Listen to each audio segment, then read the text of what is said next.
Praise the lord. దేవుని దగ్గర మనము ఎంత యథార్థంగా బ్రతికామో, ఎంత విశ్వాసంగా బ్రతికామో, ఎంత నమ్మకంగా బ్రతికామో నీ నా సాక్ష్యము దేవుడు పలకబోతున్నారు. కీర్తనల గ్రంథం 50 అధ్యాయము 7వ వచనంలో ఇలాగ రాయబడి ఉంది, నేను దేవుడను, నీ దేవుడను, నీ మీద సాక్ష్యం పలికెదను. బ్లాండినా 15 సంవత్సరాల యవనస్తురాలు ఫ్రాన్స్ దేశమందు ఒక ఇంట్లోని పని అమ్మాయిగా చేరింది.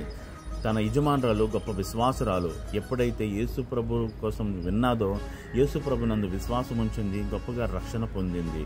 ఎప్పుడైతే రక్షణ పొందిందో తను అంచెలంచెలుగా దేవునిలో ఎదుగుతూనే ఉంది.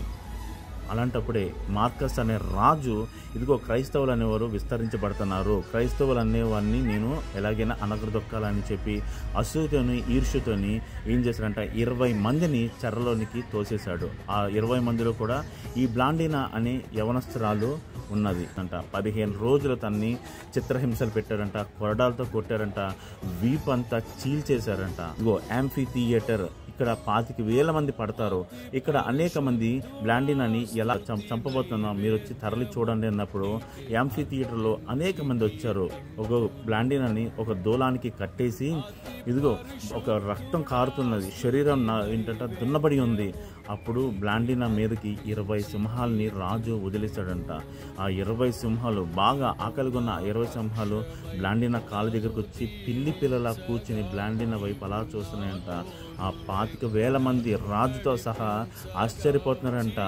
ఏంటి ఈ ఆశ్చర్యం, ఏంటి ఈ అద్భుత కార్యం అని చెప్పి చూసి రాజు ఇంకా కోపం తెచ్చుకొని ఎర్రగా కాల్చిన మంటలోని ఒక కుర్చీ పెట్టి ఆ కుర్చీ మీద బ్లాండినాని కూర్చోబెట్టేశారంట.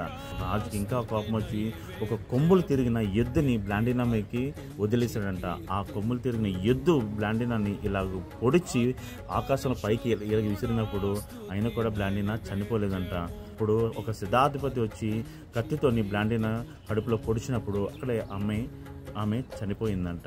చనిపోయిన బ్లాండినాని చూసి బ్లాండినా దేవుడే గొప్ప దేవుడు, బ్లాండినా దేవుడే మా దేవుడు అని చెప్పి అనేక మంది రక్షణ పొందారంట అక్కడక్కడే కదా. నీ చేతిలో నా చేతిలో వాక్యం ఉందంటే అది కేవలం అనేక మంది హస్త సాక్షులుగా మారారు కాబట్టి మనకు ఆ విలువైన వాక్యం. మన సాక్ష్యాన్ని ఎప్పుడు మనము పాడు చేసుకోకూడదు. దేవుడు అడుగుతున్నారు కాబట్టి నీ నా సాక్ష్యాన్ని మనం జాగ్రత్తగా కాపాడుకుందామా. ఇదిగో ఒక 15 సంవత్సరాల యవనస్తురాలు బ్లాండినా తన జీవితంలోని దేవునికి ఏంటంట హతసాక్షిగా మారింది. ఎంతో దేవుని యందు గొప్ప విశ్వాసం ఉంది. తన ద్వారా అనేక మంది రక్షణ పొందారు కదా. నీ నా జీవితం కూడా చాలా విలువైంది నా ప్రియ సహోదరి సహోదరా. ఎక్కడున్నాను నువ్వు నీ జీవితంలో నీ సాక్ష్యాన్ని నువ్వు చాలా జాగ్రత్తగా కాపాడుకోవాలి. ఈ రీల్ని అనేక మందికి షేర్ చేయండి. ఈ మాటలు వింటున్న నీవు నీ కుటుంబం బహుగా దీనికి ఆశీర్వదింపబడును గాక. ఆమేన్.